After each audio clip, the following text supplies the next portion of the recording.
Good morning, everyone. Happy Sunday. I'm so glad you're joining me this morning. Before we talk about today's worship service, let's sing a quick song to welcome everyone that has joined us. If you know it, sing along. If you don't, practice waving. I'll do the motions too. Hello, everybody. How do you do? How do you do? How do you do? Hello, everybody. How do you do? God loves you today. Thank you for singing with me. Today is the fourth Sunday after Pentecost, during what we call ordinary time. Today is also the Sunday where our church celebrates Pride Month. Pride Month is a chance to especially celebrate our LGBTQIA+ community. One of the symbols of pride is the rainbow flag, which is why I'm wearing my rainbow shirt today. You might have noticed the rainbow flag that hangs in front of our church all year long. You might also notice rainbow streamers and rainbow flowers in the sanctuary today. If you have something rainbow at home, consider waving it during today's service. You can wave it during the music, la la la la la, or even when you feel inspired during a prayer, a reading, or the sermon. Yes. You can also consider making a rainbow from Legos, crayons, dinosaurs, pipe cleaners, or whatever you have at home. We will hear 3 readings today. The first reading is from the book of Psalms. We will hear, "If I take the wings of morning and settle at the farthest limits of the sea, even there your hand shall lead me, and your right hand shall hold me fast." God is with us everywhere we go. Our second reading is from the letter to the Romans. Some of my favorite verses. Here, you will hear about how nothing can separate us from God's love. Our third reading is from the Gospel according to Matthew. And in today's reading, you will hear about a centurion asking for help.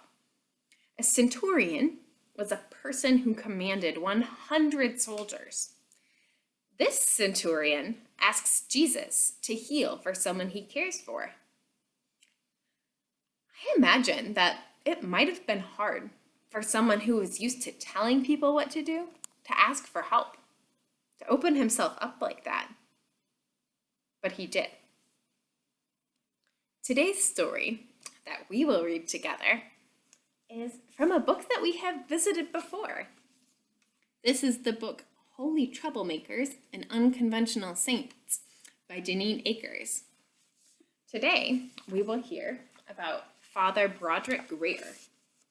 You can see his picture here, which was illustrated by Elizabeth Blancas. We'll read most of it, but not everything that's in here. So if you want, you can get a copy of the book for yourself to read the whole story. Ready?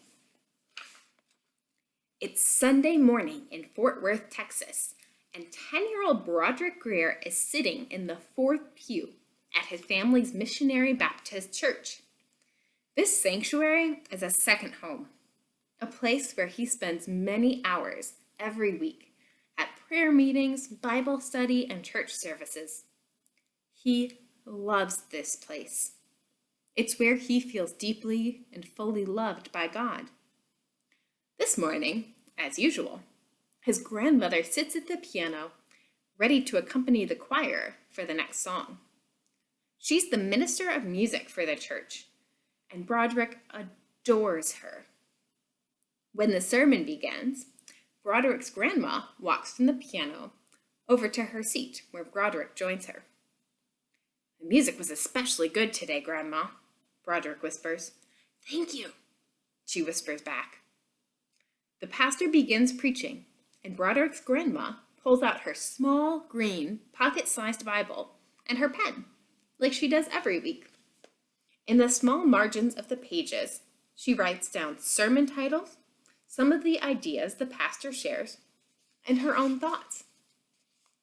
Over the many years of Sundays and sermons, Broderick's grandma gradually fills up the margins of her Bible.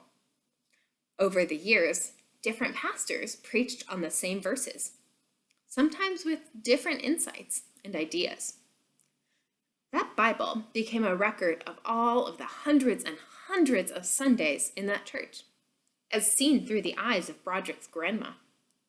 Her notes were crammed everywhere. She and the text were in conversation. The experience of watching his grandma write notes in her Bible stayed with Broderick. He learned that a life with God could look a lot like the margins of his grandma's little green Bible. It could be a conversation. Broderick said, "I could see that this is what life with God can look like. Life with God is a dialogue. It is not fear-based. I could settle in and take notes, and I could have my own thoughts and write back." As part of Broderick's spiritual journey, he attended several churches before becoming an Episcopal priest. He loves the Episcopal Church, but he admits he misses the church where his family was for 150 years. But as he was growing up, he realized that the church he grew up in wasn't the place for him. You see, when Father Broderick was a teenager, he began to know that he was gay. And the church Father Broderick grew up in did not support LGBTQ people or treat them equally. In fact, Father Broderick had grown up thinking that being gay was bad, and he had a hard time accepting himself. For several years, he joined a church that was even less accepting. He thought their strict rules would somehow change him. But gradually, Father Broderick was able to come back to the lessons of his grandmother's Bible. He started having his own conversation with the Bible and with God. Sometimes these conversations were written on actual pages, books, and Bibles, and sometimes these notes and conversations happened online and other places where people talk together today. Father Broderick loves to help interpret Bible stories for people. Interpretation of any text means that we try to take the words and figure out what they mean for us now. We can't read anything without our own memories and experiences informing our understanding. Today, Father Broderick shares his thoughts and his sanctified imagination, both in church as a priest in the Episcopal Church, as well as to a huge audience online, for people who love to hear his perspective on God, faith, politics, and much more. Father Broderick now knows that he is loved by God and accepted for who he is, celebrated for who he is.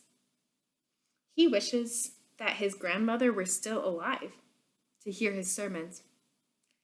He knows she would write notes in the margins of her Bible, just like she always did. He knows these kinds of dialogues with the text and with God never come to an end. Like Father Broderick said, life with God is a dialogue, which means like a conversation back and forth. We get to keep talking to God. Our hearts get to keep growing.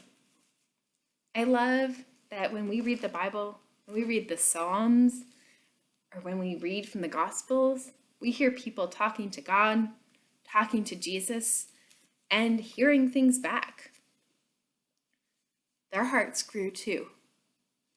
Do you remember the rainbow flag we talked about?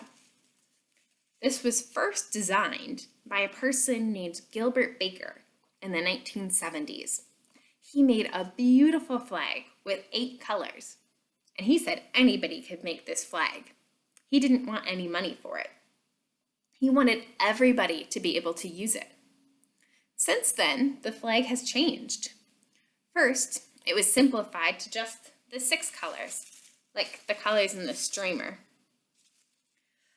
Then, in Philadelphia, a few years ago, they added black and brown stripes to the flag because our black and brown siblings weren't always included.